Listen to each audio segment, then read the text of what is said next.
देखिए मंच राज की ठाकरे तरफ काय म्हणतायत आपण बघणार आहोत, पण थेट जाऊया पुन्हा एकदा जंतर मंतरवर उद्धव ठाकरे पोहोचलेले आहेत आणि शिवसेना के ते बड़े आता आंदोलकांची नेता भेट घेत उद्धव आहेत। थेट ठाकरे जंतर महाराष्ट्र मंतरवरची ही का दृश्य सबसे बड़ा चेहरा काही वेळापूर्वीच उद्धव ठाकरे उद्धव दिल्लीमध्ये ठाकरे दाखल इस झाले वक्त आणि आता ते तस्वीरों थेट में आपको नजर जंतर मंतरवर आएंगे। पोहोचले। उद्धव ठाकरे पहुंच गए हैं, मंच की तरफ आगे बढ़ते हुए नजर आएंगे।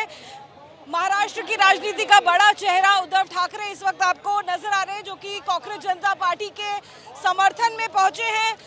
छात्रों से मिलने के लिए, प्रदर्शनकारियों से मिलने के लिए उद्धव ठाकरे पहुंचे हैं। सीजेपीचं आंदोलन तिकडे सुरू आहे जंतर मंतर आणि परिसरामध्ये मोठ्या प्रमाणात गर्दी आहे आणि तिकडेच आता उद्धव ठाकरे हे दाखल झाले। 10 बजे से ज्यादा का वक्त हो गया है, लेकिन इतनी बड़ी सोमेश कोलगे आपल्या सोबत आहेत ताजे अपडेट्स द्यायला। सोमेश, उद्धव ठाकरे दिल्लीमध्ये पोहोचलेले जंतर मंतरच्या आंदोलन स्थळी आपण पाहू शकतो। उद्धव ठाकरे हे जंतर मंतर आंदोलन स्थळी पोहोचलेले आहेत आणि उद्धव ठाकरे आता मंचाच्या दिशेने जात आहेत। उद्धव ठाकरेंच्या बाबतीत एक गोष्ट आपल्याला निरीक्षण नोंदवावं लागतं, ते म्हणजे या कॉक्रोच जनता पक्षाच्या सगळ्या या आंदोलनाला सर्वात पहिल्यांदा उद्धव ठाकरेंचा राजकीय पक्ष होता, ज्यांनी पाठिंबा जाहीर केला होता आणि उद्धव ठाकरेंच्या वतीने याबाबत भूमिका घेण्यात आली होती कॉक्रोच जनता पार्टीच्या बाजूने। आणि त्यानंतर मग असंख्य विरोधी पक्ष इंडिया आघाडीतील, इंडिया आघाडी बाहेरील हे सुद्धा उद्धव ठाकरेंच्या नंतर मग या कॉक्रोच जनता पार्टीच्या मंचावर येऊन गेलेत। त्यामुळे उद्धव ठाकरे हे सध्या इथे पोहोचलेले आहेत, कारण सर्वात पहिल्यांदा अरविंद सावंत हे दिल्लीमध्ये या मंचावर येऊन गेले होते। त्यानंतर मग उद्धव ठाकरेंनी स्वतः फोन केला होता एकदा अभिजित दिपकेंना। त्यानंतर मग उद्धव ठाकरेंनी पत्रकार परिषद घेऊन आपली भूमिका जाहीर केली होती की आम्ही कॉक्रोच जनता पार्टीच्या या तरुणांच्या आंदोलनाला पाठिंबा देत आहोत। आणि त्यानंतर मग मात्र उद्धव ठाकरेंनी प्रत्यक्ष आता इथे भेट दिलेली आहे। आपल्याला सर्वांना माहिती आहे की यापूर्वी सुद्धा त्यांची भेट प्रस्तावित होती, कदाचित 19 किंवा 20 तारखेला उद्धव ठाकरे हे इथे येतील आणि जंतर मंतरवर कॉक्रोच जनता पार्टीला पाठिंबा देतील, असं सुतोवाच सुषमा अंधारे त्यांच्या पक्षाच्या प्रवक्त्या यांनी केलं होतं। पण त्यानंतर मग आज उद्धव ठाकरे इथे आलेले आहेत आणि आता उद्धव ठाकरे जिंदाबाद असे नारे इथे लागलेले आहेत। त्याशिवाय आता उद्धव ठाकरे इथे पोहोचल्यानंतर कॉक्रोच जनता पक्षाच्या या व्यासपीठावरून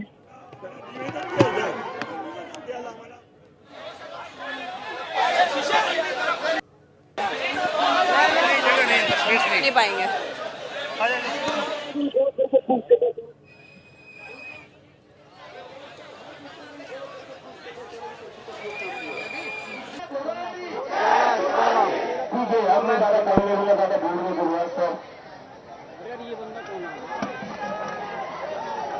ये तो आगे बढ़ता रहेगा वीडियो में। मेरे पास शब्द नहीं है और मैं भाषण देने के लिए नहीं आया हूं, युवा शक्ति को नमन करने के लिए यहाँ आया हूं। राजनीति में तो संघर्ष रोज का होता है, लेकिन कभी कभी ऐसे लगने लगता है कि हम किसके लिए लड़े। लेकिन आज मेरा हौसला बुलंद हो गया, क्योंकि एक चिंगारी अभिजीत को एक चिंगारी पेट्रोली दे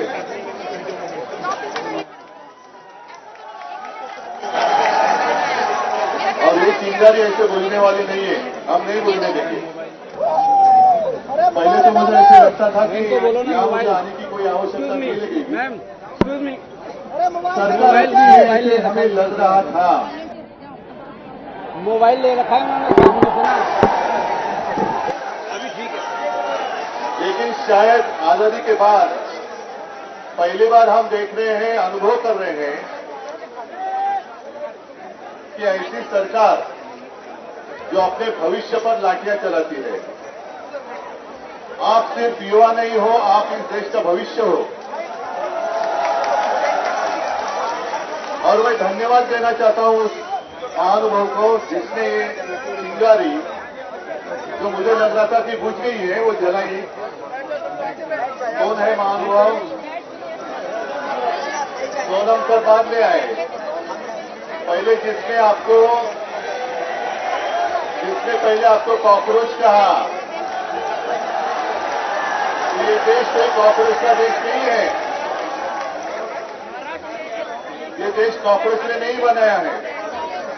अगर उन दिनों में आजादी के पहले जो हमारे युवा थे, आप ही के आयु उम्र के थे, जिसे हम अभिमान से क्रांतिकारी कहते हैं, जिन्होंने शहादत नहीं दी होती तो आज हमें आजादी देखने के लिए नहीं मिलती। कुछ लोग ऐसे भी थे जो अंग्रेज थे, वो उनको आतंकवादी मानते थे। और अब मुझे यही लगने लगा है कि जो भी आपको आतंकवादी मानता है कि या वो विदेश से आए हैं क्या। आतंकवादी कौन कहता है आपको पता है। और आप आज अनुभव कर रहे हैं कि इतनी बेरहमी से ये सरकार आपके साथ पेश आ रही है। कल जिस तरीके से उन्होंने आपको पीटा, एक बात अच्छी लगी क्योंकि आप सबके हाथ में एक मोबाइल फोन है। मैं कल से देख रहा था कि कुछ गुंडे आपके ऊपर डंडे चला रहे थे। और अभिजीत, मैंने देखा एक गुंडे का फोटो वायरल किया है, वांटेड, ऐसे ही करो। कहाँ जाएंगे ये लोग? आज शायद कुर्सी पे बैठे हैं, लेकिन कुर्सी में कल आप में से कोई बैठने वाले, आप में से बहुत सारे लोग बैठने वाले, तब देख लेंगे। इनको शायद ये पता नहीं है कि आने वाला पल जाता है, लेकिन आने वाला कल मेरे सामने खड़ा है, तब हम देख लेंगे। और मैं सबको धन्यवाद देता हूं, अभिजीत तुला खास करून धन्यवाद देतो कि तू पुढाकार घेतला। ये कोई आसान बात नहीं थी। अभिजीत तो अपनी शिक्षा में व्यस्त था, वहां यूएस में था, क्या जरूरत थी उसको यहां आने के लिए।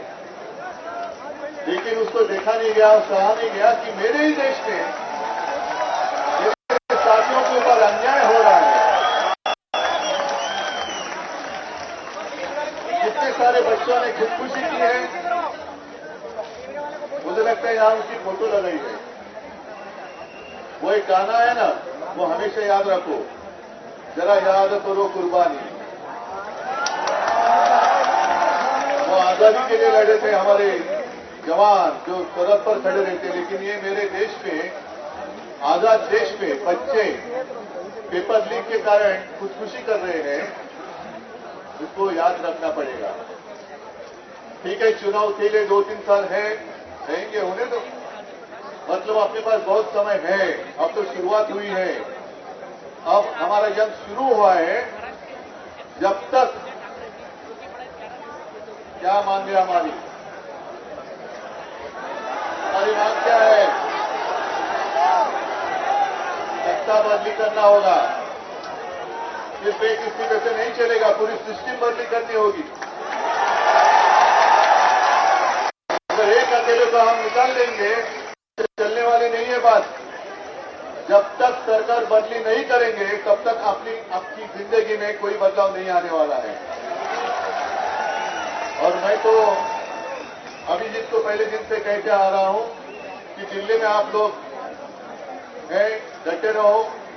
मेरी कोशिश ये है पूरे देश में इस आंदोलन की चिंगारी क्या बुझने नहीं चाहिए। और इसलिए हमने शुरुआत की है महाराष्ट्र में। महाराष्ट्र तो आपके साथ खड़ा है और मुझे अभिमान है, एक महाराष्ट्र का युवक आपके साथ नेतृत्व कर रहा है। अभिजीत, आपके साथ कितने सारे युवा हैं, कौन कौन कुठून आले, सबके साथ